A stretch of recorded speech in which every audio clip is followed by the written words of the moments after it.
job. It was. Really? There were some funny parties.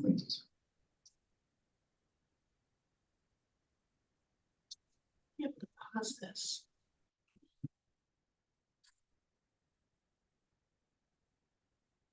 It is paused. I guess it is paused. Weird. Okay, Hamadi, it's all yours. All right, well, hello, everyone, and welcome to this July meeting of the Human Rights Commission. I am Marty Jackson, the current chair. And let's go ahead and round robin introduce ourselves to everybody. So, Joaquin. Thank you. Good evening. My name is Joaquin and I am a member of this commission. Hi, Gretchen Bennett, staff liaison, she, her pronouns. Kara Pressey, member of the commission, Ward 5, Sheer Province. Ron Marshall, member of Ward 2, and I am a commissioner on this body. Celine Coleman, guest of the commission. And yeah, that's it. Kelsey, take it away. Hello, everyone. My name is Kelsey. I use she, her pronouns, and I'm the vice chair of the commission. Hi, all. I'm Ilana Lynn. I use they, them pronouns, and I'm a member of the commission. And this is Kate Strathy. I use she, her pronouns. I'm in Ward 1 and I am a member of the commission. So, hello, welcome, everyone. So, I will go ahead and get the meeting started now. We were going to move into our public comments. Do we have any of those? None received outside of the meeting. And there is no public here to comment today, so we will go ahead and move forward. Actually, we are still one short. We are. So Skip. we will skip the consent calendar for this month. We will carry that forward.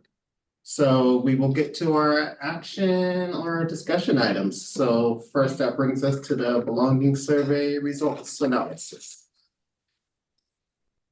If you would like, Hamadi, I can make a couple intro comments. Go for it. Okay. I'll refer you to a document in your packet that was just a very beginning outline. Our objective tonight is just to see what else you'd like to say as you think about what to present to update City Council on the 22nd of July related to the belonging survey. Is there anything else you'd like to see included in that staff report document that goes in, and then anything in particular to highlight in some slides that can be there to present that night? Robert has volunteered to do that.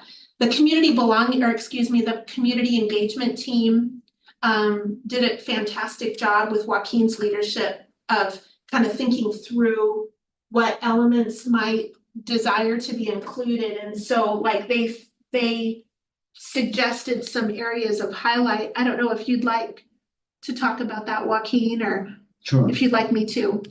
Yeah, thank you. Yeah. So we had we ended up filling the hour when we thought maybe it wasn't possible, but we did, talking about laying some groundwork around the sorts of things we would or would not like to see in the presentation to council later this month. And then maybe we can frame this conversation around some of the groundwork that we laid there. The first thing to note is that we have 5 minutes to present to council, which is actually, it's not a lot of time, but it's more than we had last year. So it wasn't at 3 minutes last year. It was, yeah, and so this is a whole 2 minutes more than that. Look at 10. We actually do have 10, but I was thinking about not correcting you, just so that if everybody sticks to 5, it'll Yeah. actually, yeah, but if you think it's, if you think it's, you'll tell me. No. It's 15. No, no. Oh, just let that go. We really do need to stick to 10, so if you just continue to think it's 5, because you know how it is when you're public speaking, people embellish. Yeah, and Joaquin has volunteered to present, so. But, 10 minutes is actually, that's amazing. That's the best news I've gotten all day. It's 5, it's 5. Watch out. No, it's not. No, we've got 10. We've got 10. We're taking it. So that being said, though, still grounding ourselves in being concise and and broad, but hopefully relevant to the counselors.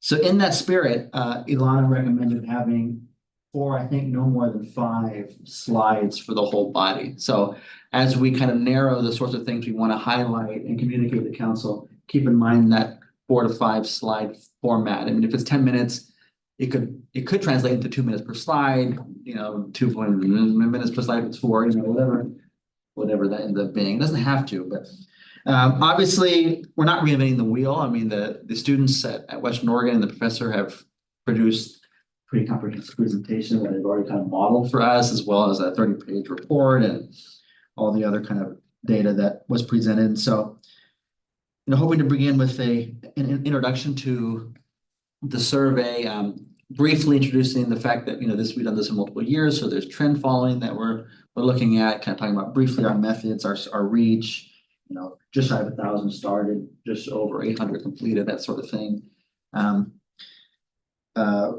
Commissioner Marshall, Robert recommended tracking, if possible, trends and changes over times. As Gretchen mentioned, he has volunteered to craft a slideshow, because that's just beyond me. So thank him for that. Oh, actually, Celine recommended no more than 6 slides. That's what it was. I thought it was 4 to 5. The numbers just change. It just changes. No, but let's take to 4 or 5. And I think broadly, the things that we're hoping to highlight are obviously broad brushes around, who's feeling like they're belonging, like what is the overall sense of belonging or lack of belonging in the community, who in the community is feeling one way or another. When you experience discrimination in Salem, where is that happening? What are the sorts of identities and communities that are reporting experiencing the most discrimination, that sort of thing. And I think I'll finish by saying one of the things that we didn't name specifically was, because we do over quota the unhoused community, and because that is such an important area of kind of public concern and conversation, that that community and the stories that they share and the data that they share with us merit their own kind of consideration and highlighting in the presentation. So that kind of, I think, in summary, wraps up where we arrived as a committee, and hopefully that will kind of contour our conversation here. But so opening it up for discussion. Thanks for teaming me up. You're welcome. So if there's particular parts of the survey that you think, boy, that's a key piece of information. Again, we're just trying to bring the survey to their attention, not offer analysis of what we're going to do about it. That'll come in the new year. But if you're like, wow, this or that is a really particular piece. I think the only thing I'd add to that, Gretchen, true as that is, as you described it, I think it's more specifically, we're not making policy recommendations right now. Yeah, that's a good way to put it. I think, we are telling a story with the data that we have, but we're not making recommendations right now. That will happen, as Gretchen said, in the new year with a new council. I've got nothing. The only thing that I would say, and I pose it as a question, as we kind of talked about maybe the survey changing or taking on a different form. So I don't know if it'd be advantageous to kind of put that on the radar, just, hey, this is the format or the way it's been, but going forward, it may look like this. So just to, so that way they have that kicking around. I don't know if you want to include that or not. Is that something that you think is done now or in 6 months' time? At the end of this, like when you speak to them, like Celine was saying at the end, just say, hey, for your information, this is what we're looking at going forward, or, things may look different going forward or something, just something to put it in their ear so that way they know the changes are coming. Because you'll have a different council probably by the time of the next belonging survey, so the ones that are still there, remember, changes are coming. What I would recommend is including that in the materials that we submit ahead of time.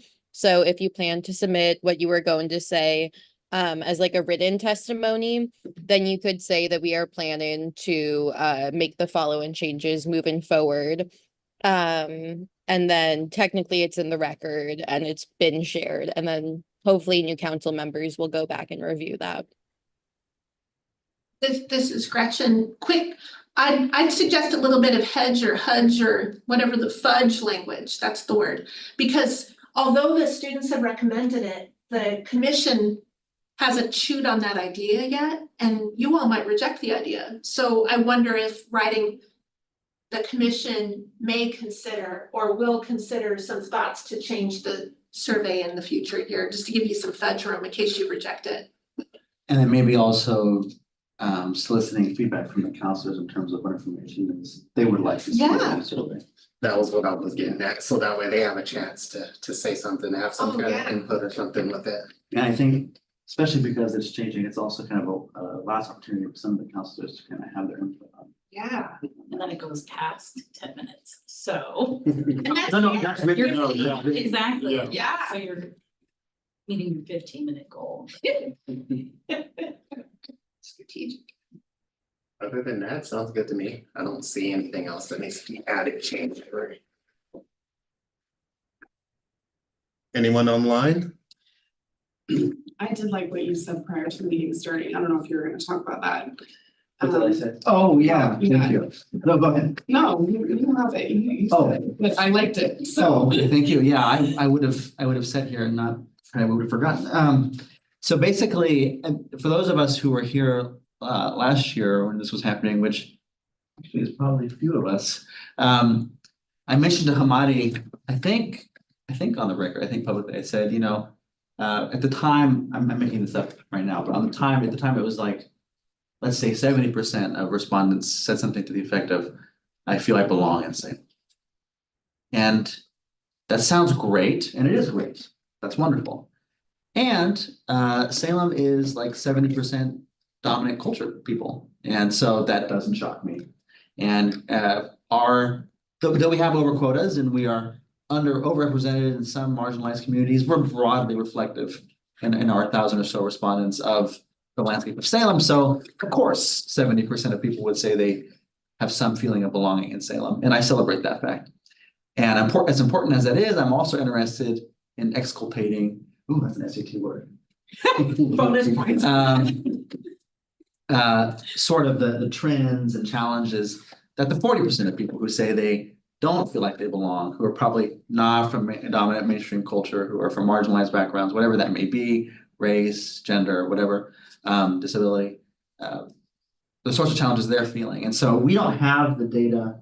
We don't have what percentage of that 60% or whatever it was this year who said, I feel like I belong, are from dominant culture backgrounds, that is to say, are not from marginalized backgrounds. We don't have that disaggregated data. It could be all of the 60% are from marginalized backgrounds. I suspect it isn't, probably the majority aren't. And so the request that I was going to ask Gretchen to make of Marianne, of Professor Bradshaw, was to kind of tease that apart for us, because there was some not a significant number this year who said they felt kind of neutrally about whether they belonged, didn't belong. There was like 30% who said they didn't. Either I don't feel like I belong, I really don't feel like I belong. And likewise, I'd like to ask the professor to tell us who those people are. Are they for a shorthand, are they kind of white people or upper class people, or are they come from other kind of marginalized backgrounds or not? And so I think that would be really good. I'd like to be able to telegraph that to council. Thank you, Karen.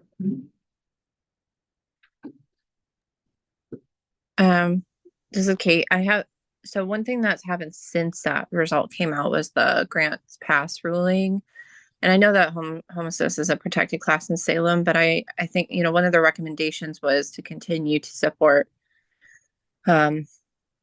our population that experiences houselessness. And I think that there is more fear, especially since some of us we're in the capital city, we're tapped into some of the legislative things that are coming. And I know that that's kind of on the agenda as a discussion topic this year. So anyway, they had some recommendations, considerations, and I thought I screenshot them, but I can't find them right now.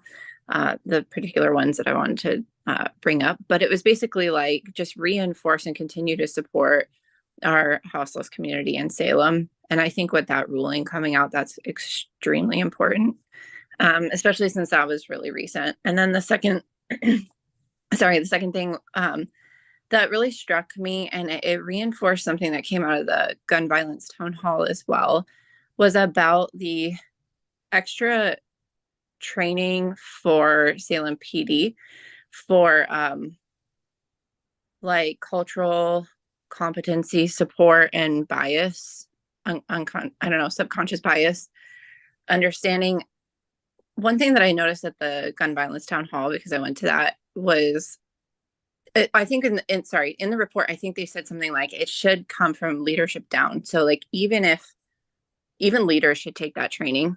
And I completely agree, because in that town hall, like Levy Herrera Lopez, who runs Mano a Mano here in Salem, I seriously felt he was being like verbally attacked by the Salem police chief in that panel. He was almost to the level of harassment. It was really uncomfortable to watch. And if that's how the police chief is acting, and I'm pretty sure that's who it was, if that's how he's acting, then that's not a good look for our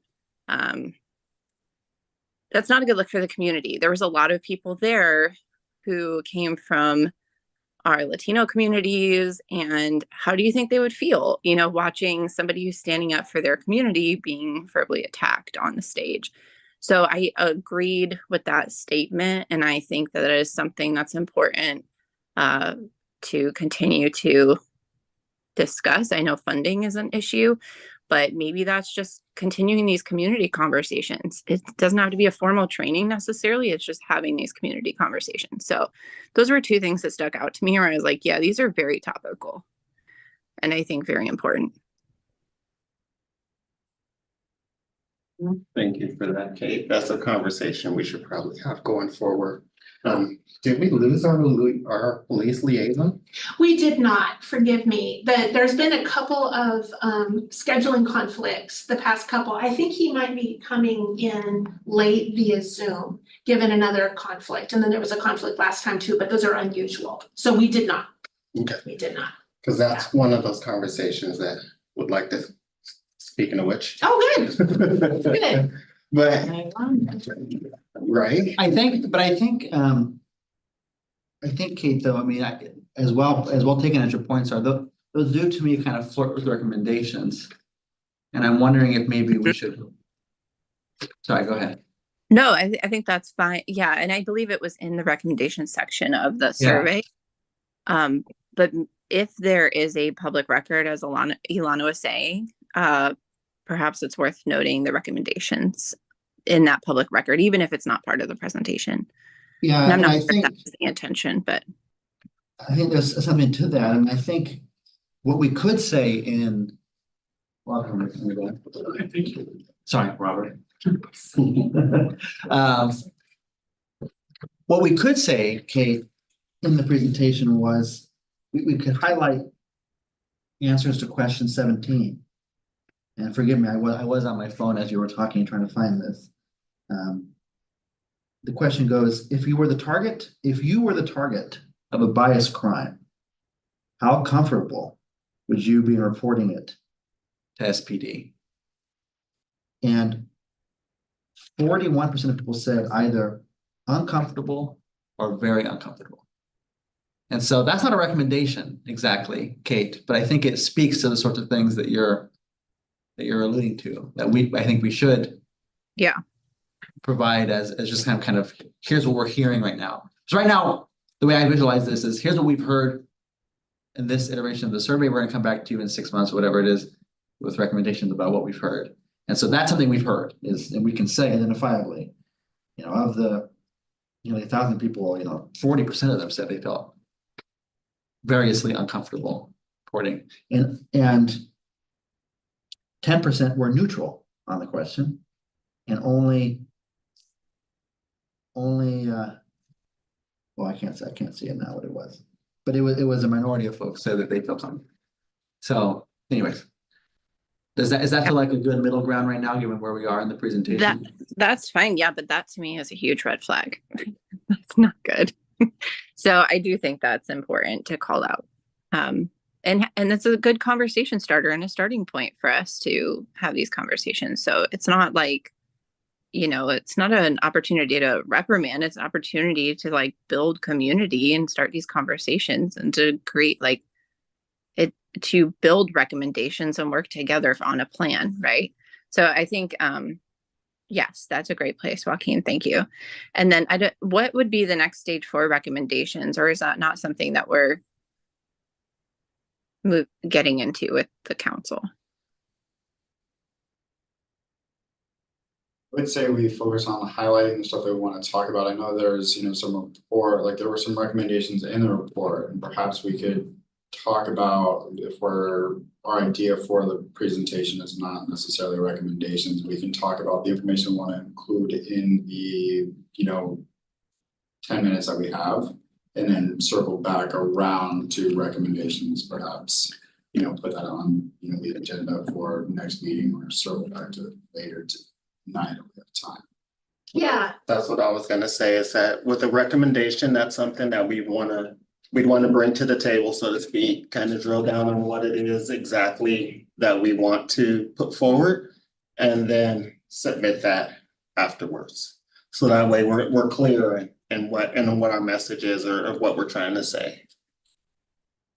I'd offer, it's an opportunity to do further investigation, to research what questions does it create for you? What other information do you need to, I think if you're making a recommendation to council would anticipate that level of analysis to happen here and not just go straight from comments in a survey or data from a survey to a recommendation. They'd be looking for some work at this table. So that's what this bifurcated approach lets you have, is, gives you some time to dig in and do the work on the recommendations and then bring those back later. And as a reminder, Kate, we'll be coming back in the new year, January, February, to make recommendations. I mean, I feel like we could say something like, given this is what we're hearing, we're gonna be to Preston's point she just made, we're going to be in the next 6 months before we come back to looking into X, Y, and Z. And that, of course, will include, as it has in the past, we've started having those conversations around how do we interface with SPD and make it a more kind of a greater service to the public.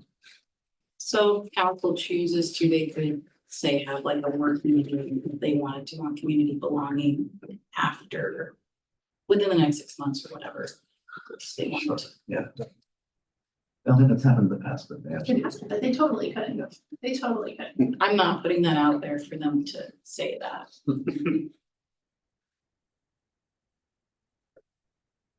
Was there anything else that we wanted to drill down on with the survey?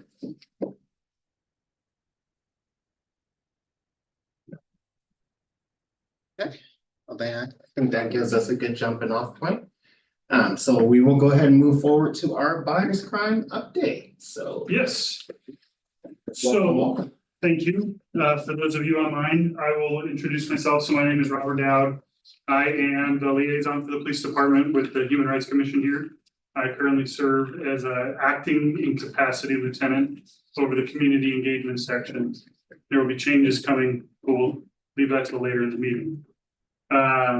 So the bias crime update. So back, I'm trying to think of, I missed the June meeting. Back in May, we had one report of a bias crime. Somebody in the downtown area discovered after they had tried to report something else to parking enforcement that there was a swastika carved into their vehicle. And so we did, the initial officer did a good investigation, gathered the information, but we really didn't have a definitive timeline of when it happened. It could have happened in kind of a broad window. So I made an assignment to another officer to go out and do some follow-up at the nearby businesses to see if we could obtain any video of the crime being perpetrated. And one camera was completely obscured by a tree. And the other camera was at such an extreme angle that there was nothing captured in the window when we surmised that the crime could have occurred. So there were no workable leads on that one. no one's come forward to report that they've carried out that crime. So that is a crime though, defacing somebody's property. But that kind of leads me into my next point, and I talked to Gretchen about this one, that I thought that it was a good topic of conversation for the commission. So I had an officer that took a bias incident report and forwarded to me. So there's a family, a Black family that lives here in Salem. They came home one day from work and they found a note on their garage door. And the note, it was taped to their garage door, and the note basically said, "We're watching you." But that's all it said. And so the officer talked to the family and said, you know, do you have any problems with your neighbors? If you have any issues? No, we have great relationships with all of our neighbors. About 3 years ago, we had an issue with one neighbor, but that's since been resolved. What about other members of your family that live here? No, we've got a few kids that go to one of the schools here in town, but they've got great relationships with their friends. We don't really understand what the intent was behind the note. We're not worried or scared. We just thought that it was strange and we wanted to report it because it was kind of strange. And so I wanted to talk with the commission to see if we as a commission or you as a commission feel that that meets the criteria of a bias incident based on some of the previous incidents that we've talked about, or if bias crime, or if it's just, if it doesn't meet the criteria of either. Because Gretchen and I talked and I have my opinion on it, but I wanted to see if you all had an opinion one way or the other. And then we could have a discussion about it. I don't think there's anything specific enough. Yeah. And I think that's what the problem is. I mean, it's definitely concerning. Yeah. There's definitely something they're getting side eye all about, but Yeah. there's nothing specific to be able to like go after. At Right. least that's my take on it. There have been any other reports of people receiving? No. And the family has not reported anything since then. No follow-up incidents or additional incidents since then. And so that was kind of my take. And so I had conversation with the officer who took the report. I said, hey, I totally agree with you. Super suspicious, very sketchy. Don't really like it. But when we're talking about bias incidents, where's the bias that's intended? We can't point to any one thing. Yes, this is a Black family that had this posted on their garage door, but there's no context to say that it was, we're watching you because of your race or anything else, right? And so the leaving of the sign, I think we could maybe stretch it to make it a criminal mischief in the third degree, which would be creating a substantial inconvenience of having to go and remove the sign off of your garage. So if we stretched it, we could maybe get to a bias crime if there was some kind of intent that was expressed in the message, but just the message alone, I don't think that we get to where it's a bias incident. And so, and the family was really not concerned about it. They just came home and found it and they said, this is kind of weird. So we figured we would report it to the police. And so that one did not make my log. I talked to the officer and I explained why that wouldn't make the log because it doesn't meet the criteria for an incident or a crime. But it was one that I wanted to discuss with the commission here because I know we've talked in the past about feeling like things are underreported at times or that we're not getting all the information. And I just wanted to see if anybody had a particular opinion one way or the other on it. I'm wondering, I'd be hesitant to call it a major inconvenience. To classify it as criminal mischief. From the point of view of having a sign to take down. It could, I mean, to me, it's more like intimidation. Yeah. Menacing. Or menacing or something like that. Yeah. More than an inconvenience, though it is of course inconvenient, but it's not literally if it's convenient. Yeah. Do you know if they're, obviously there was no kind of racial language, but are they the only racial minority family in the community? Is it? It's within that immediate like block, yes. Can I ask you, what side of town was it? Was it northeast, west? This was in the south side of town. Okay. Just curious, because I know in northeast, we did get well, some of us got flyered. Those of us who had, I would say, like myself at the time, my wife was white. And so we had all gotten flyers, everybody, there was me, my neighbors and a few people down. got specific flyers that said, you know, addressed to our wives, and it was, you're a race traitor, that sort of thing. Like, I mean, it went into detail about that. So that's why I was curious. Was it that side of town? Because I know that's happened over there. Right. As far as other side of the No, this was out in the south end of town, and I totally, you know, when we start talking about menacing, so menacing, you have to have the intent, means, and opportunity to perpetrate or carry out a crime, right? And so that's why I think the criminal mischief would be like if we were stretching it, because right, you gotta go and take that sign off of your garage door, and you shouldn't have to do that. So just trying to apply some sort of ORS to what happened. When I was racking my brain, I was like, well, I think we could get there with the criminal mischief 3 without it having further information, right? If there was previous incidents that led up to it and now there's the sign, yeah, I think we could get to maybe a menacing, or we would maybe have a bias incident, but there was nothing. The family was completely caught off guard, wasn't expecting it. There was nothing that they could point to, you know, I've had a problem with somebody and I think this might be them, or, and so it was just a really, really strange thing. And so, but that's, And that was in May, how long ago was that? that one was in June. So I missed the meeting in June because I was ill, but that one happened in June, but the one in May, that one was downtown. Like saying, we went to several of the businesses downtown and around that area, you know. And there was just nothing to point to. And it's kind of a weird deal. I don't want to give up anybody's anonymity, but the person had basically a boot placed on their car. And so they had gone to parking services and said, I need to rectify this boot situation. And then when they were walking around their vehicle with parking services, they noticed the damage. And I was like, well, wait, did you cause this? And no, we didn't. I wouldn't do that. I just put the boot on the car. And so I sent an officer back to do some follow-up on it to see if we could come up with anything, and there was just nothing. So. And then we've got nothing so far for this one. No, last week there was nothing, and then again, the notes from Monday, there was nothing. So no incidents. So I think the example that you just gave is kind of hard to follow right through. That would be, I don't know what happened in terms of resources that were provided, but that to me rings a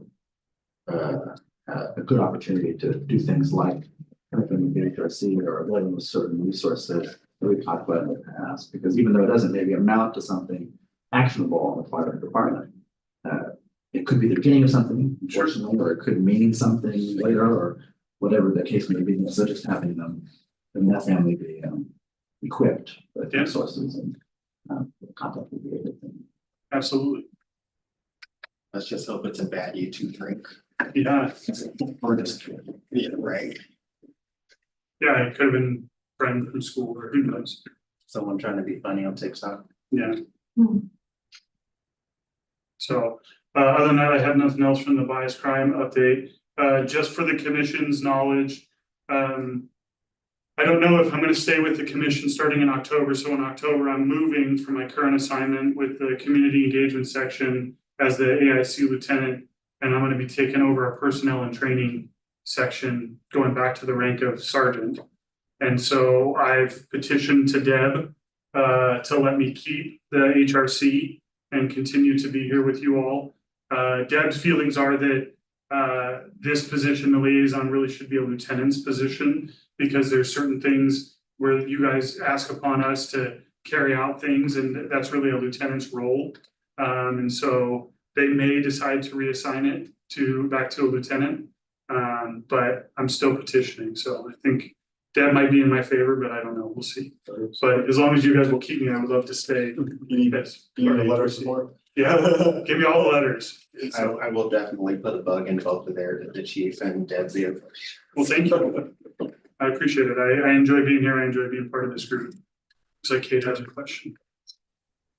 Sorry, yeah, and I know Gretchen, you might have some reports too to go over, but I was on Nextdoor and I was scrolling. I really don't enjoy going on Nextdoor and scrolling. It's usually not a super happy place, but there were two incidences I saw in there, and one was in Kaiser, so I don't think it's necessarily in our area, but it was on Greenwood, so kind of right off the River Road area, and it was a racial slur on a a fence, like a residential fence. And the person didn't say that they had reported it or anything like that, but they were taking it down. And then there was another post that someone's pride flag had been stolen off of their porch, and that they had video of some kids stealing it. And they were just asking if anyone knew who the kids were, and that it was really disheartening. So I think, I don't know if that person reported anything, but I think maybe, I know there's probably someone monitoring next door because there's a lot of activity on there, but it seems like people are really comfortable posting those things on Nextdoor too. So just maybe checking there, or like maybe we can check there from time to time too and just report back. And I don't know what you would all prefer as like the appropriate method of reporting that back. I wasn't sure what you would like us to do. So Kate, I'm sorry, I'm not hearing what you're saying. I'm not familiar with the platform. Could you talk more about it? Nextdoor is it's like a posting forum for the general neighborhoods or different areas. And so anybody can pretty much get on there and put whatever, what's going on or what they've seen, so what she's doing, she's experiencing incidents being reported on Nextdoor. Oh, interesting. It's like a Facebook. Yeah, And this is Gretchen. Kate, I would, sometimes I've done this, but not frequently. But I would welcome anybody who sees anything like that to kind of direct a person to let us know at the Human Rights Commission and put my contact information. It's kind of a good opportunity when people are having a dialogue about a concerning incident, like, if you haven't yet, you might consider letting the Human Rights Commission know. I know they'd love to know about it and to try to help. And then roll in with that. I think that would be welcome. And from time to time over the years, I have connected with families or people who've experienced bias situations as a result of a social media post. Okay, I will do that. Thank you. Yeah. and then Gretchen, obviously you would connect with them, and then if they're willing or feel comfortable to report to the police, then that they can make the report. You bet. Because that's kind of the big things that we need, right? So in order to form whether or not it is a bias incident, we have to get to the crux of what the intent was behind the message, the action, the whatever. And some of them are self-evident, but some of them are not. And then we have to have somebody that wants to come forth and speak to us and be a victim and report the incident so that we can get the information from the person who the crime was committed against. And so. Kelsey, did you have your hand up by chance? Oh, I could have sworn you did. She was giving a thumbs up. Oh. I It's hard to see the little signs.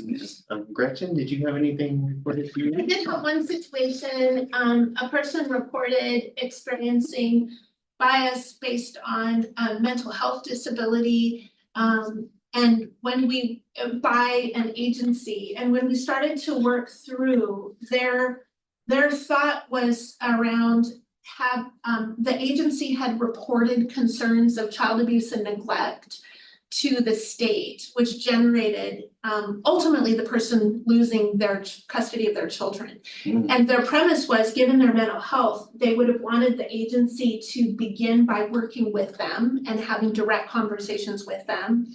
And when I dug into it a little bit, I learned that the agency by policy doesn't have expertise or ability to dig in and sort of do a pre-investigation. They feel like their ability is to, if they see something suspicious, to report and then have the authorities do any investigation that results. And so I was unable to substantiate the discrimination component because it was a part of a broader policy, but spent some time with a person kind of talking through that and trying to help offer some clarity and be a resource and some support. So that was the nature of it, but it presented at the beginning as a concern and discrimination based on disability.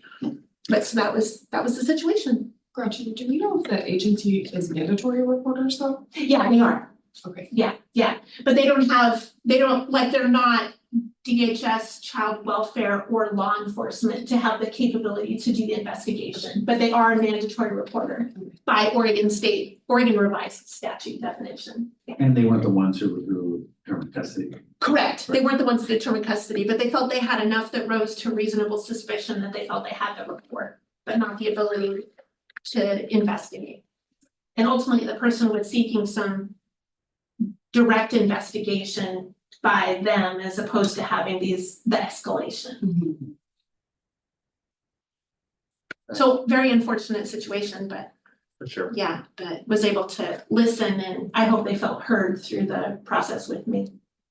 I think independently of the facts and merits of that story and that person's circumstances, it's a good reminder that a lot of folks with disability in our society lose agency very quickly in certain situations, including domestic situations, so, and medical situations. So I think, regardless independently of that, I think it's a good thing to chew on. Yeah. Is how quickly people lose agency over their lives and the lives of those in their house.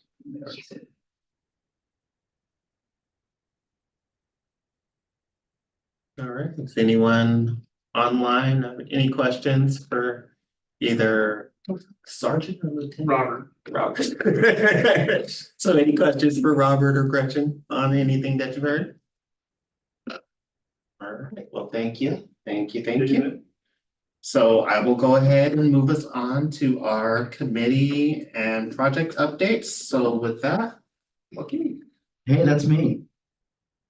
Well, the first thing I've already talked about at length, which was the foundation for the conversation we had at the top of this meeting about the belonging survey analysis. So the only other thing I can report happily is that at long last, we have gone out into the community and begun our and Gretchen has visuals.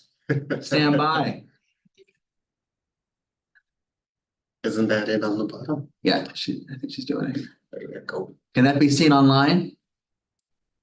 Hey, there you go. That I have to bunch. figure out how to move this out of your, What a great group. but it's there. Okay, so basically, this is the first of hopefully many regular outreach efforts where members of the commission and guests go out into the community, or members of the committee, there we go. Go out into the community and engage folks where they are around who we are, learning from them about the things that are top of mind for them, and getting feedback, kind of spreading the word about the commission. I think I'll leave it to others to describe how that's what it was or wasn't. I think it was. And basically the format was we convened here at the mayor's office. We spent about hour, maybe hour and a half, somewhere in between those two times frames out in the field, came back to the mayor's office, kind of debriefed. We were befitted with badges and we were all official looking and we went out and talked and it was positive. I think I was with Celine and our responses that we got from business owners, which was kind of our target demographic this time around downtown there was some who were kind of negative but it ranged from neutral to largely positive reception. And so I'll leave it to others to describe how they felt it went, but I thought it went well. So thank you for those of you who, on the one hand, worked really hard to make this a reality. It's been months in the making. Kate, especially for all of the kind of comms-minded input, including providing a bulleted script for folks who went out to the field, and of course, for everyone who did go out to the field, and for Gretchen for being there as well late into the evening. So, thoughts, reactions from folks who went out would be welcome. I thought it went really well. I was with Kelsey and we were able to go and meet up with some local businesses and everybody that we talked to was really receptive. Everybody was really positive, like didn't have to twist any arms. Everybody was like, I was like, hey, would you want to put this up? And then like everyone like immediately said yes, everyone that we talked to, and to the point where we were out of letters. So I think it went well. Can't wait to see what happens on the next one. I plan to show up again. I think it's like super necessary, like super important for us to be able to get the word out. So yeah, that's how I thought about it. And talk about some of your recommendations. I want to still hear some of the recommendations you had, Gretchen, so. I'll listen to them. I was just gonna tell you, I did get one call as a result of the outreach. Oh, cool. That just dawned on me to update you. Somebody called and they said, I saw the flyer up at Taproot and I want to tell you about my case. Hey. And they proceeded to describe a fairly involved situation that's currently in the court process. And I have to get my head around if or how we can assist. So I'm kind of working on if or whether we have a role, but I was really glad that they felt like they had someone to Yeah. call and discuss the concerns. So I'm That's excellent. I'm trying to think it through, but yeah. That's wonderful. Yeah, so I had the opportunity to partner up with Gretchen on it, and I know that her and I brought some of those recommendations back here was, kind of, having set areas, it did look like some of us kind of overlapped and, like we reconvened on some of, like the intersections and blocks. So kind of just highlighting out people's areas. I think having more material, I think the full-size posters were, in my opinion, easier to distribute to businesses than some of the other literature that we had. I found it interesting just to see how different businesses' viewpoints are on certain issues, particularly around homelessness. When to some businesses, and they were more so what's the Human Rights Commission doing to protect us as business owners? And then we wandered into some other establishments, and they were more like, well, do you know how we can get more involved with supporting like the homeless community and getting involved in donating or volunteering our time. And so it's kind of interesting just to see and it was on the same block. We were on the same block and just seeing just how different people's perceive issues and how people respond to them. And so I thought that was interesting. But I think it's definitely, I thought it was a very great event to be able to get out there and talk to people. It's just just a good opportunity to get the word out about what the commission's doing, and then also share some work and anything that maybe other organizations and anything might be doing in the community as well that might align with their issues, because human rights intersects with a lot of governmental organizations and nonprofits, and how we can use that too as like a vehicle, using the Human Rights Commission as a vehicle to get people engaged with the services they need. So I think there's a lot of room for growth in this project within the committee. So Yeah, thank you, Robert. Celine, anything you want to add? Yeah, it was a lot of fun. And I think it's good PR for the Human Rights Commission. Like, even if we didn't stop at certain businesses, we passed a lot of people on sidewalks. And so people see us with the badges, and they're probably like, who are these random people with super cool blue badges? So, I mean, there were businesses we didn't stop in, just because they were doing things like service businesses, but they saw us and we weren't doing something punitive, with government agencies. A lot of times there's that fear, like, oh, we're gonna sanction you for something, and we didn't do that. There were a couple of people who were like, wait, what did I do? Yeah. Did I violate human rights or something? yeah. Like, which one am I? We snitched. Yeah, definitely ran into that. Yeah. Kelsey, Kate, anything to add? Hope's not here, but I think you're the only two that are here who haven't gone. No, I don't think so. I think we had really good reception. I would say getting out at other hours would be good. Say And that then again, Kelsey. Getting what? yeah, getting out at other hours. Yeah. Like daytime hours would be great, but I'm definitely looking forward to like another step of like engaging the public, not just like business owners. Yeah. And I don't know how we would do that, but I'm sure you all have some ideas. Kate, any reactions? I agree. I'm happy to do it during the daytime. I was going to joke that I'm not going to barbershops anymore, but I will. That's fine. No, I'm happy to do it again. And yeah, anything we need. I thought it was great. Yeah, thank you. I mean, the type of establishment is well taken. I mean, the point on that, Kelsey, businesses, particularly storefronts downtown, just an easy starting point for us. And so, but we will not be going to only businesses, we also will not only be going to downtown in the future. We're trying to get to as many places and types of places around Salem as possible. So if you want to be a part of determining what that looks like, come to our community engagement committee. And if you can't do that, then then come out when a date and time is found, but. Yeah, I thought it went really well, and again, grateful to everybody who helped make it happen, and. This was a first, certainly in my time in the commission, this sort of thing has happened in this way. I mean, we do public facing things all the time in terms of resource fairs and whatnot, but us on our own going out and meeting people where they are, I think is a special sort of relationship building, connection making that is important to the efficacy of the commission and already is potentially translating into an impact for people. And so it's not a trivial thing, it's an important thing. So looking forward, as I said, to make this a regular thing, maybe quarterly, you know, depending on capacity and time and obviously weather, but I think it went well, so thanks. Thank you guys all for everyone who came and anyone who can come next time. I'm sure we'll figure it out. Going forward. So that brings up the next one, which is Joaquin as well. Okay. Data visualization. Yeah, this one's easy. Basically, several of you, at least it's not here, but Robert, if anyone else said something that wasn't you, Robert, Lisa, important. Ilana, Yes. yes, of course, because RGIS Yeah. expertise. Several of us have kind of volunteered to in a more formal capacity, meet with Dan, who is the RGIS manager here at the city, to begin those conversations in earnest. And so a link has been sent out to you to find a time. Please complete it at your earliest convenience so that those conversations can get underway. I am not guiltless in this. I have not done it myself. Trying to figure out a time this summer is hard because summer is hard. So if that's you and that applies to you, or if it doesn't and you want it to apply to you, let us know. Reach out to Gretchen, but trying to get a date to meet on the calendar. So hopefully more to report soon. Fair? Fair. Okay. Thank you.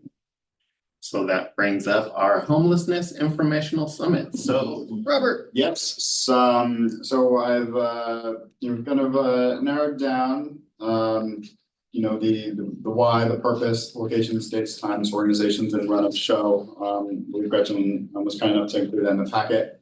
Kind of just provide an overview here, and then we can discuss it, and then we can move from there. So the why, homelessness is an emerging crisis in the city of Salem, and city leadership and nonprofit service providers have made substantial investments over the years. However, despite these investments, many Salem residents feel that there has been no progress or significant gains navigating people from homelessness to shelter and permanent housing. These feelings can translate into expressions of bias and discrimination against people experiencing homelessness, as evidenced by recent survey data. The purpose for this town hall or summit is to educate the public about initiatives undertaken by the city of Salem, some of their investments in local nonprofit organizations, and the results, successes, and challenges of those initiatives. It also provides an opportunity to hear from and ask questions of various city departments and nonprofit organizations. The location, tentative location would be Laux Auditorium, I think is a part of the venue, so you can put the organizations up on the stage. And then we also have a larger seating capacity. Proposed time would be 6 to 8 p.m. with a 5:30 p.m. doors opening. Also thinking that, those organizations that aren't necessarily speaking, we could, invite other organizations to table in the hall. So they can also provide their word and it gives people time to get in. I think 2 hours is it's not too long of a chunk of time, but is enough to, get some of that information. Some of the organizations that have been identified, Human Rights Commission, just because we're hosting and seeing, City of Salem Community Services, invite Gretchen to speak to the Outreach and Livability Services team. We invite Salem Housing Authority, Midland Valley Community Action Agency, Church of the Park, and then Salem Police Department. And the run of show, to the opening remarks, providing an overview of the SOS, Salem Police Department providing an overview of successes and challenges for the HST, and then successes and challenges that Salem Housing Authority, Community Action Agency, and Church of the Park have experienced. And then we would have a 30-minute audience questions. And then just kind of, closing remarks from the commission, and then doors close at 8. Any questions about, kind of those organizations, run a show? What was the date on that? So the date is TBD, so after, we finalize this document, kind of the agenda, then I would I'll send an email out to, leaders at those organizations on like the form of like a doodle poll with this information, and then we'll gauge their interest and then see what dates align. And once we've got green lines all the way down, then we're gonna. Will be. Awesome, I appreciate that. With Church of the Park, will you include, I believe his last name is Cuneo Sterling, but he's like their storyteller. So my professional capacity, I work with the Mid-Wyoming Community Action Agency, and so I've in contact with I've got DJ Vincent, Josh Erickson, some contact information. DJ is the founding pastor, and Josh is the chief operations officer. So I'll reach out to them, whoever they send as their delegate. We'll get those organizations, but I'm reaching out to kind of the leaders, and they can determine from there who they want to send. And then as I was mentioning, because it is a small list. I mean, we had to kind of keep. It was.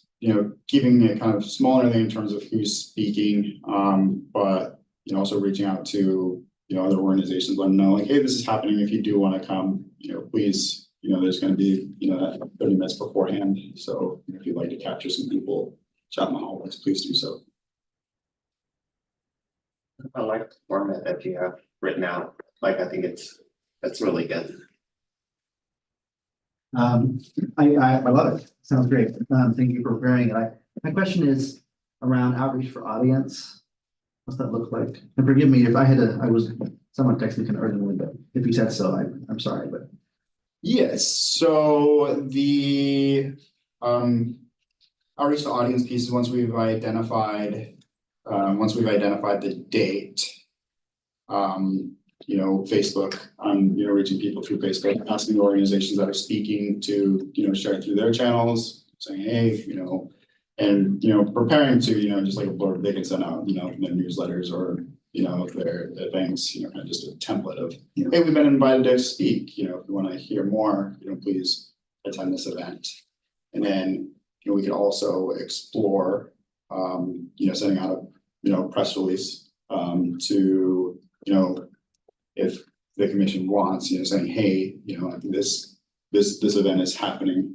We could send it out to, local media outlets if they wanted to attend or, see what's happening or share the information about it through their outlets to kind of get a wider audience with it. I like the flyer that you included. Yes, and then, the flyer would be, part of that social media, release strategy we can send out. So once the date, throw the date on there. When you're holding in August. Yeah, so my hope is either, mid-August or early September. I do want to give, once people confirm dates, I do want to give, a little bit of a buffer to be able to advertise. I don't want to, get confirmation and then, the next day we're holding it and then one person shows up. And so, if we, finalize the plan here, gave a response, requesting a thing, that RSVPs be returned, within a week, then, schedule out from there, to a little backwards planning, so. Do you think it would be beneficial and maybe possible to include the neighborhood association chairs in like Irma? Great idea. Because I think. And in the distribution. Yeah, so that way they could attend and then they could take it back to their neighborhood association meetings and share information that they learned at the. For sure. They would love that. You wrote that down? And especially because, if you're pointing, it's not obvious to me that neighborhood associations are always awake to certain things that are happening around town. Right. Some of them are and some of them aren't, and there's different engagements, but I think it'd be really important for them to attend something like this. I love that idea.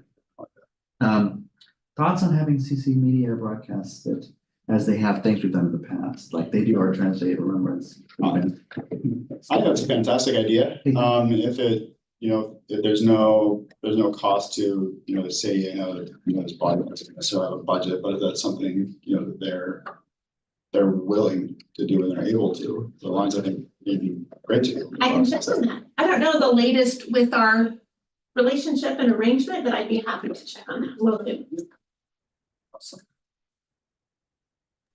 Also, When- if you can't attend, it's just a much more accessible Yeah. place to see it after. Mhm. Well, and then, you know, if they're able to, you know, with that, then there's the recording, so it allows Yeah. us to, and it allows us as the commission, it also allows these organizations to, you know, reshare that. In a month or 2 months as a way to, you know, continue speaking. I think I may have interrupted somebody. Yeah, I heard somebody, I'm like. One thing I wanted to say was, in the gun violence town hall, the one thing I would improve upon was the moderator didn't have like a background in trauma informed care. I can get a background in journalism, and Robert, obviously I think it would be somebody from one of the nonprofits or community-based organizations. So I would assume they'd probably have that background. But I think that really does make a difference, especially coming from a journalism background. You know, they veer the questions towards something that's a little bit more sensationalized. So I think if the conversation really is about community building and supporting our population of folks who are experiencing homelessness, then trauma-informed care would be a little bit better of an approach. So my 2 cents would be to try to avoid the journalist approach as a moderator and try to find somebody who could be a little bit more understanding in their approach to asking questions and moderation. And then I second Hamadi on Sterling. He's phenomenal. I'm not a person who cries. He's made me cry with his storytelling. He is amazing. So he's a family friend as well, but he is phenomenal. And maybe he could even do an opening story, but he's experienced it himself, and he's just a really phenomenal storyteller. Yeah, you know, I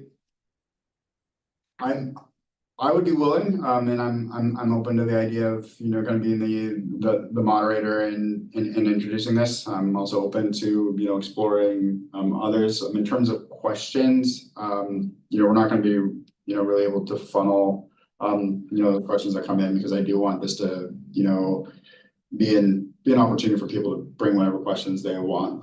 The community members might have ahead of time, or they might come up with, you know, we would, you know, though, you know, limit, you know, people's responses to that. And I would, you know, also include to these organizations, like, hey, if you want to invite other people, you know, with you, so you can intercept people in the hallway, then, you know, like, if you want to provide more detail afterwards. But, you know, I also don't want it to, you know, one person's question to, you know, then, you know, take the entire, you know, like 30 minutes that was open, like that was available for that. So kind of, you know, like, hey, you know, somebody has a question, you know, they can choose real quick, and then, you know, up on the stage, and then who wants to take it, and then, you know, provide, you know, like a 60 to, you know, 90-second response, and then, you know, move on to the next. And then, you know, if there's no questions, we have time to elaborate, then, you know, we can, you know, certainly provide, you know, more time. But I've seen some,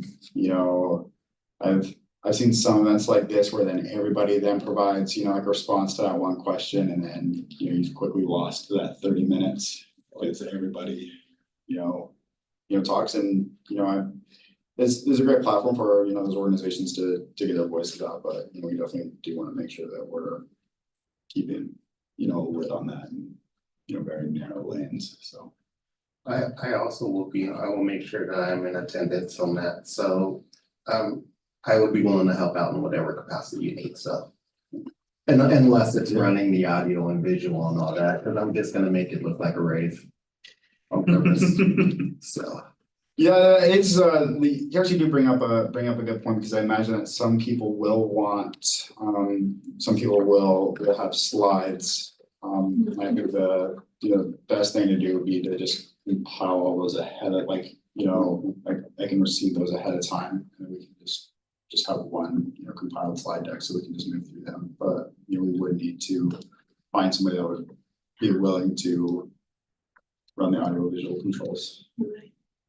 Another thing just to think about, and I can talk with you about this, Robert, if you want, is the decision around handing the mic into the community for that open opportunity to ask questions versus inviting community members to maybe submit questions in writing that you can then opt what to do. Sometimes I'll have to ask, yeah, so people aren't having to, ask the question themselves, they can. write in and you can consider, sometimes people will grab that opportunity for a mic to opine on a variety of opinions and topics and that may or may not align with the objective of the event and, Yeah, and so. I've seen that happen. So it's something to think about, how you wanna. I do like that approach and, we could have, we have it set up to where people can submit their questions ahead of time, so we have that, and then, also just a form that they can, fill in, just, if they wanna fill in a question, they can put into a bucket and then we can get them that way. I do think that's, To assist if someone Yeah, is maybe less written oriented, but just wants to talk to somebody in the back about, here's a question idea, then that person can feed it up, just options. Give your presenters more time to answer questions as well, because if you have mic to the public. yeah. And tell them they have 3 minutes, they'll go 5 or 10. Yeah, yeah, and it's definitely an easy way to get down a rabbit trail with a lot of opinions. I think that's a good way to keep a lid on it. And with some of those questions and everything, if they come in ahead of time, it also allows some of those, speakers and everything an opportunity to kind of craft their, presentations a little bit too, to answer those questions within their material, so. It's also a modicum of anonymity. Yeah. Depending on how. Yeah, and then people aren't having to, out themselves by asking that question or, Yeah. and I think, it's more trauma informed that way. One more, I don't know if you've given it any consideration, but what about lead? Cause there is some overlap there, and I know that there's a lot of referrals from Sean and Kevin to lead. Yes, and there's so I don't many wanna- organizations, that, we can add and, I imagine this could, easily turn into one of many, when this, kind of first came up, these organizations and everything, were kind of added because the city does, in one way or another kind of, like a direct or indirect role, in supporting some of these.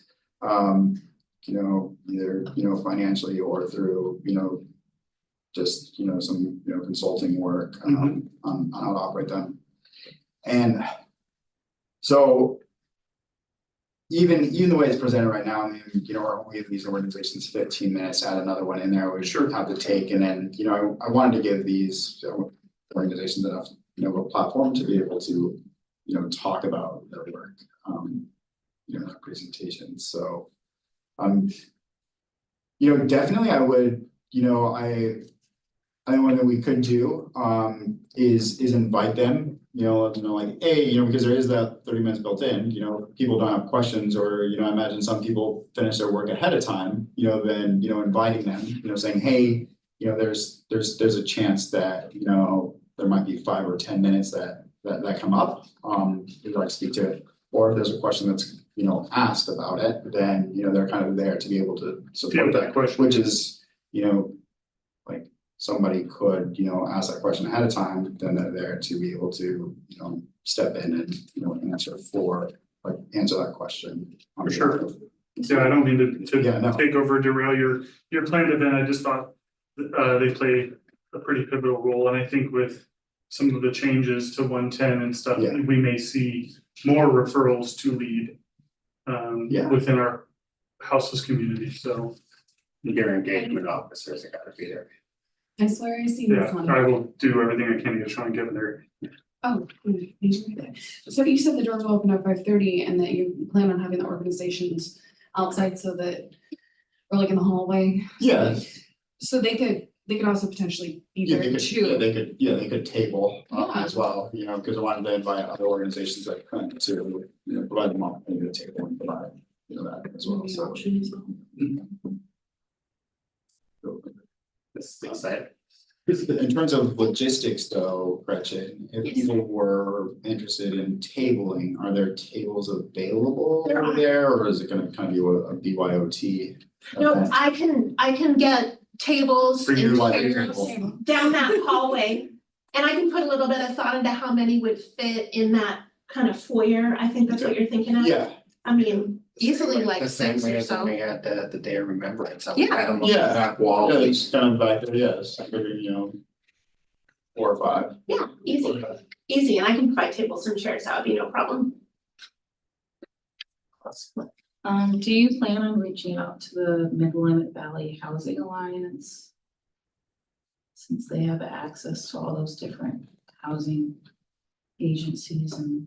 Yes, I mean, it didn't cross my mind to reach out directly to them because they, have access to that same distro list, as well. Once we do have the date, finalized, you disseminate it through, I disseminate it through Elaine, Jan and others on that team, depending on, when the date and when it aligns, asked to speak about it at the collaborative, committee meeting. There's also, potential that, one of us, could ask, the committee chair, for maybe a agenda time at the following meeting, like the collaborative committee meeting following, that event to provide, like a brief 5 to 10 minute summary.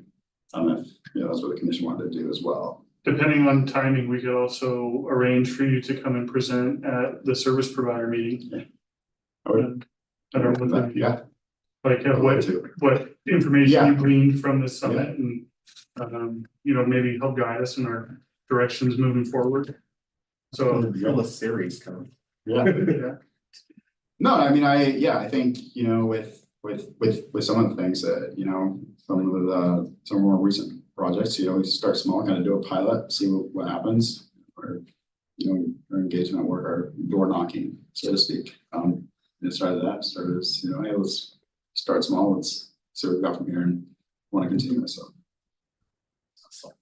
I'm loving the way this is taking shape. Again, rock and roll. So, just summarize next steps. I'll send out an introduction email to these organizations tomorrow. I know that for some, some of them are traveling, at least the ones from Community Action Agency, so probably like a week and a half.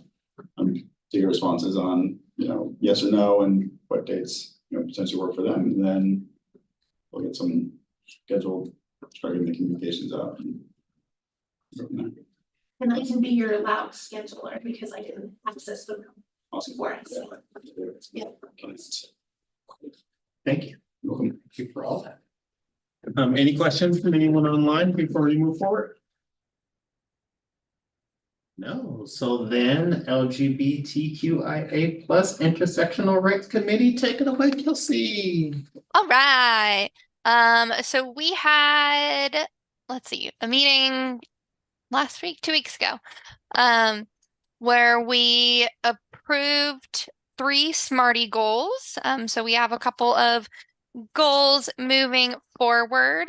One of them was to increase our committee membership. A little bit more details, but basically to have more people from underserved communities as well as some non-commissioners. One of them was to be an active presence in at least 3 community events, with one focused on the BIPOC community. And then the third goal was to have an event annually focused on different intersections of identities that intersect with being queer. So some topics were like healthcare, homelessness. And so we have some things planned in mind or moving forward. We updated our brochure. And is there anything else we did? I'm trying to think. Oh yeah. Alana is doing some really great work in organizing a kind of a listing of offices and providers in the area that do gender affirming care in like trauma informed, inclusive manners. So Alana is doing really great and they're working on that. We're going to add that to kind of our list of resources that we have on the website for the LGBTQIA plus communities. And we got 2 new members, so that's very exciting. Yay for that. Members of the committee already know this, but I'm looking to step down from committee leadership. Not for like any like big reason. But I think it's a really great opportunity for people to gain leadership experience, especially if they want to become chair or vice chair of the commission. And I felt like maybe it was a little unfair for me to continue in that role.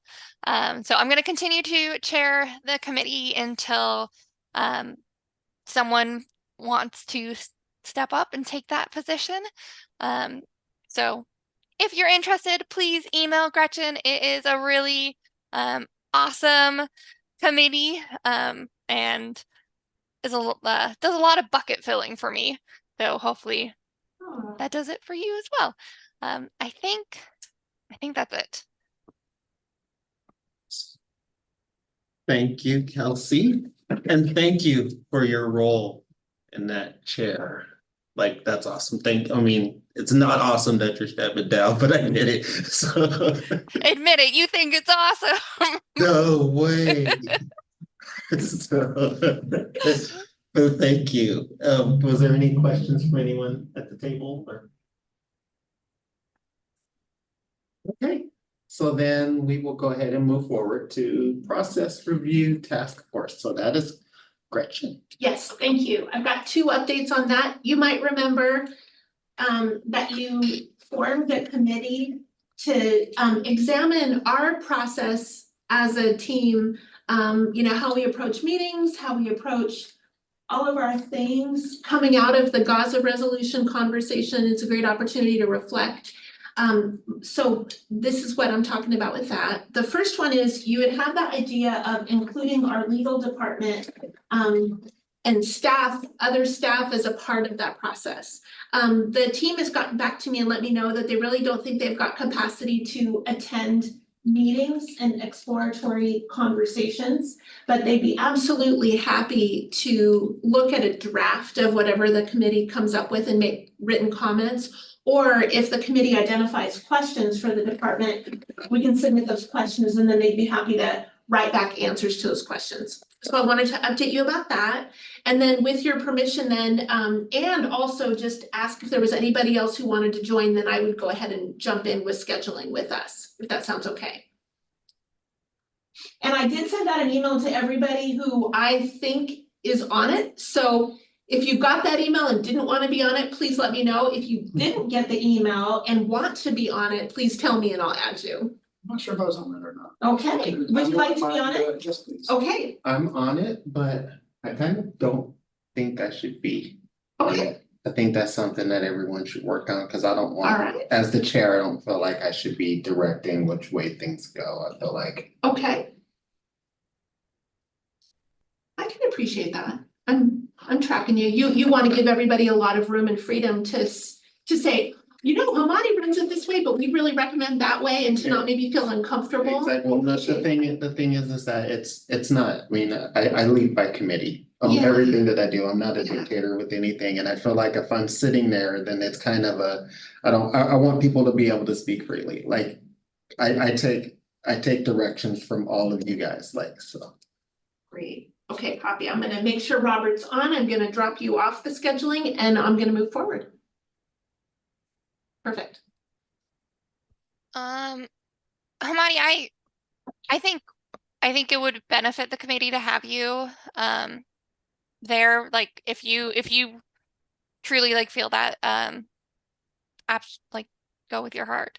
I just think it's important for leadership to be there to not necessarily guide the conversation, but to like be informed as decisions are being made. But that's my perspective.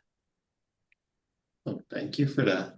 I kind of feel that, but I'm torn. Because I want to be involved, but at the same time, I don't want to feel like I don't want anyone to feel like with me being on there that they can't speak their mind.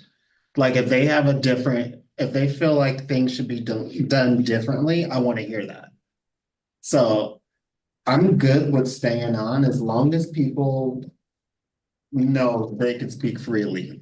Like I'm not a dictator at all. I am entirely too chill for that. So please say what you gotta say at any time. I knew when I would speak freely, so if that makes you feel better. Indeed, Yeah, indeed. I know. Sure, I have no problem speaking my mind, but you know, something we could do to ease some of those concerns that people that are part of that discussion and they wanna, you know, say some things, but they don't necessarily want to, you know, bring it a lot to the table is exploring, you know, ways for them to, you know, submit those to Gretchen, I think, so they do remain anonymous to, you know, the remainder of the body, and then she can, you know, bring those up as, you know, an anonymous suggestion that's made.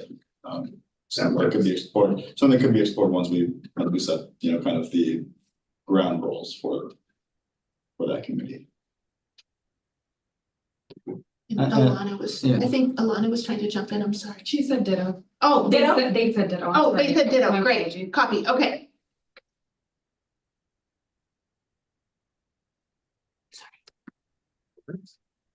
Joaquin? Oh, I was gonna say, yeah, I think I'd also remind Hamani that, you know, the leadership had discussed all of us being there. Mhm. In no small part, because even though we are not relitigating what happened exactly with the Gaza process, but it is what is precipitating this conversation. Indeed. And I think the three of us who are really involved in just fielding that process have a lot of hard-earned wisdom that I think I'd like all of us to be able to be free to bring to the conversation in terms of the way that we move forward. And so I would love to have you there.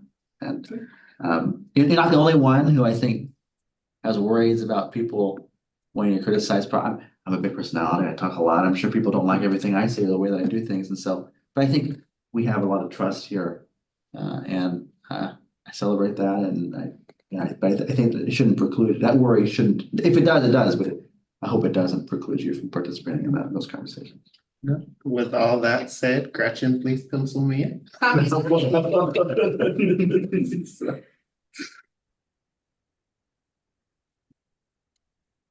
Yeah. So with that moving forward, we will move forward to Salem Speaks Up time again. Yeah, All right. Right. This happened. right? Thank you. So the purpose of this section is to touch base on an event that we began to coordinate last year. My goal is to confirm that you remain interested, and if so, find out who's interested in joining this year. By way of background, for those of you who may not be familiar with this event, Salem Speaks Up is an event that was operated by a number of community organizations for quite a few years. It has a decades plus history.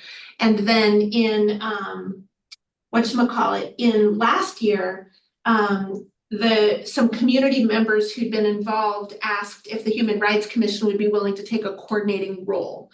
So reached out here, commission said sure, and so then we jumped into coordination. The event purpose and history has been to give people a voice to leadership about human rights concerns, happening every year on December 10th, which is the time that the UN Declaration of Human Rights was passed. And so the format's open mic, the community can come. We try to get leaders there to listen to that open mic. And so that's the broad theme and concept. So with that, I'm curious if we're up for coordinating again. And if so, I had told the group last year I'd regather everybody in late July. So it's time for me to work on that. So Kelsey, you've got your hand up. Yes. Gretchen, I'm wondering, have you heard, okay, so backtrack. I was on the organizing committee with Gretchen last year, and I wasn't able to attend the like conclusion or like wrap up meeting. So I asked Gretchen to share a couple of my thoughts. There were a couple voices on the planning committee that were very, this is not how we've done it in the past. this is how it needs to be done because this is how we've always done it, and very kind of apprehensive to any changes. And Gretchen did a lot of work to organize this, and it wasn't like, hey, HRC, like, do this. Gretchen stepped up and did a lot of planning, and put in a lot of hard work in it. So I'm wondering, Gretchen, if you know, like, are we going to be leading it? Is it going to be, what do you know what it's going to look like there? Let me see if I can ask you back to make sure I understand, like with that coordination, would there come decision-making authority maybe? Or do you mean more, would we have more hands on deck for assistance? Or help me understand more about your question. We did provide that feedback at the last meeting and there was some recognition and some discussion, but not everyone was there. So, and there hasn't been any follow-up after that last meeting. Yeah, I would say like, yeah, a little bit more decision making, and like, I don't want to say power, but like more like a democratic, egalitarian. That's big. I'm asking like a lot. Yeah, I guess I'm just, Yeah, clarity on how we make decisions. Like, for example, maybe we would propose that if we're coordinating, we would want to bring key action items for a vote by the committee, for example, akin to how we function here. yeah, Maybe yeah. not so diminished of a voice this time. Yeah, I think last year we took more of, you know, and I think our ask was, you know, to really just be a facilitator of conversation and not necessarily, you know, a collaborator. And so I think, you know, I think last year we initially just went into and then like, hey, like, you know, Gretchen offered anything to help, you know, like convene, you know, these partners to kind of gather, you know, hold space, you know, for this meeting. And, you know, it sounds like, you know, gathering Kelsey's thoughts correctly that, you know, we would, you know, want to have more of that voice and, you know, decision making, not necessarily just bringing people together and, you know, providing, you know, the forum for, you know, the old way of doing things, but hey, you know, we're gonna decide how we're gonna operate this event that we want our voices and votes to be included, so we're not just I guess the coming out accurate of space.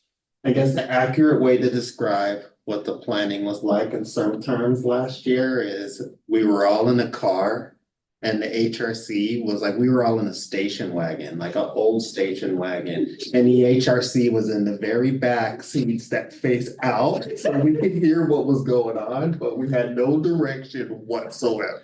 And that's a tip for gas. I think that's the best way to put it. So I'd rather at least be in the middle seats.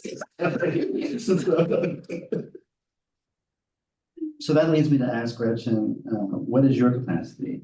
Given how much you worked, I wasn't involved in the planning and I didn't even go to the event. Not that I didn't want to, but I just couldn't, but we have a lot more going on now than we did this time last time around, and I just want to make sure that you're up to it. Thank you. I've been thinking about that because you saw me get squirrely a meeting or two ago when something else and I was like, wait, hang on, you know. I think there does come a question where we have to ask that. I think that if we execute a fairly similar event to last year with a good collaborative set of meetings, it's fine. We can do it and it's up, and I have the capacity to support that. But I do generally look forward to kind of doing a bit of strategic planning with you all too, like, are you feeling spread too thin or is it okay? I want to make sure at least a couple of you were interested in participating on the committee and attending the event. Or I would say, like, if you're all feeling spread too thin, I would say we probably should back out because I don't want to be off doing my own thing that's not connected with you all because I see myself as doing this with you. But I think it's a fairly, what's the word? I mean, if we execute what we did before, I think we know how to do it. I think we know what to do. I don't think it would be a significant time burden. And I feel like I have capacity to execute it. You know, especially if we can help the committee members, you know, have a collaborative approach to it, but that's fine. I think we should, if we're gonna do it, then let's just do it like we did it last year. I mean, there's some things that we could change or, Yeah, you know, maybe we won't have, I mean. we can improve things like Yeah, more that's what I- outreach, and that's easy. yeah, But it's still the same bare bones and I'm Yeah. in, so. Okay, great. How large is the planning committee? Oh, what like was it? 3 or 4 of us, maybe, no, there was There like was five. like There was a Us. handful of people, and then there was like some that kind of like Community. rotated, you know, like in Yeah. and out, weren't able to attend a lot of them. You know, a few of the ones that I was able to, you know, that was able to make it, I mean, it sounded like the group and everything was pretty engaged, like, and like for lack of better terms, you know, some of, you know, like the old guard. You know, that, you know, had done the events, you know, like in years past and everything. Still seemed, you know, like really engaged, which is, you know, helpful, you know, in getting work done, you know, it does lead to, you know, a lot of that, you know, this is the way we've always done it, that can be worked out, but I did feel that, you know, they also put in quite a bit of work, and it wasn't just a, you know, oh, hey, like, this is a really great idea, Human Rights Commission. I think you should do all of it, because it's a really good idea. Yeah. Well, for example, one of the committee members executed the food plan and brought Yeah. quite a bit of refreshments and provided those. That wasn't our expense, and they did all of that organizing. So that's a good example of a committee member contribution. And Lisa got the space, so. Yeah. And Lisa got the this is able to space. find- And I did, Lisa couldn't be here tonight, but I did ask her if she's interested in, again, since she served last year, and I would reach out again to her. But I'm okay if you're okay, and we can go into a collaborative intention at the beginning. We can think about how to talk about that with the group. I'm in. All right. I committed myself Okay. last year. Okay, I'm even up to emceeing it again unless people decide that they want someone else. Great. I enjoyed it. okay, good, I can help with outreach. great. I mean, I was in the building when you guys had the event, but I wasn't at the event. Oh, wonderful. Small world, okay, and thank you.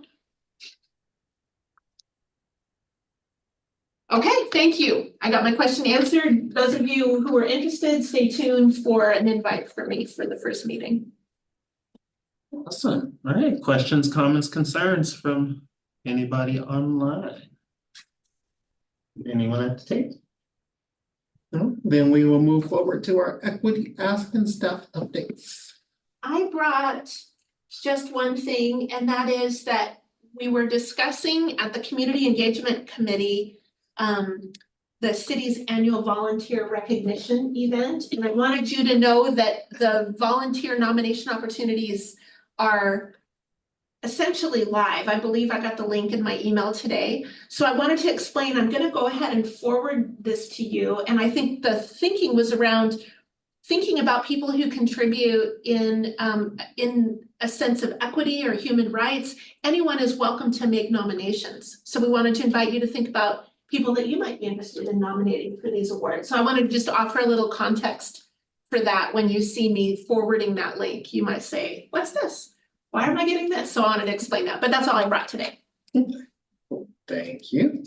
One thing I'll add to that, Rich. Yeah, you go ahead. Is we also kind of ingest, but maybe not. Yeah. Floated the idea of maybe not this year, being that the process is already kind of kicked off, but in the future, having a human rights award as part of the pantheon of awards that the city delves out. So if that's, I'm not a big award, I don't know anything about, I mean, awards, and they're great, and that's lovely. But I think the spirit of awards, of course, which is good, is that you're recognizing and celebrating really the unsung and oftentimes just enormous effort that people are investing in the public, and I think that's a beautiful thing. Yeah. A great sentiment, and we'd like to maybe be specific about that in terms of human rights, so. Yeah. But nominate people. Yep. And for example, a couple of years ago, City Councilor Vanessa Nordyke proposed the creation of an additional award that was in honor of Lisa Letney, who'd contributed quite a bit of significant volunteer time in the community related to people experiencing unsheltered homelessness. And so now there's a specific category that honors that in Lisa's memory. And that's an example of an additional award that's been added recently, both that you might be interested in nominating into, and also a kind of a pathway forward into the last time we've added an award. That's right. Yep. That's all I got though. We need a Gretchen Bennett award. Oh, God, no, and this is for volunteerism, like all of No, you no, volunteer. We still need a No, Gretchen no, Bennett award. I'm not a volunteer. No, but in your name, No, no, because no. you do so much. Thank you for your kindness. Thank you for your kindness. You may not My have, you may opportunity not as have an any employee. say in it, Chris. Yeah, no, isn't it, I'm grateful for the opportunity to I'll bring that. silly stuff. Thank you. All right, so that is that. We don't have, Hope's not with us, so community calendar, I really don't think we had anything coming up. Anyone online, anything that you want to bring forward? I brought this to the LGBTQIA plus committee, but Pride is happening in September. Signups are on our like tabling opportunities document. So if you're interested in tabling that there, that would be great. It's always a fun time. Thank you. There's a community violence town hall or what is it, the third meeting, I think, on the 19th at Catholic Community Services. At 6 p.m. The one on Portland Road. Yeah. Yes, So literally around the corner from my house, so I have no excuse. you can come sit with me. I'll save you a seat on my. There you go. All right, well, with those, any last remarks or announcements or anything else from anybody? No. Well then, with that being said, I will go ahead and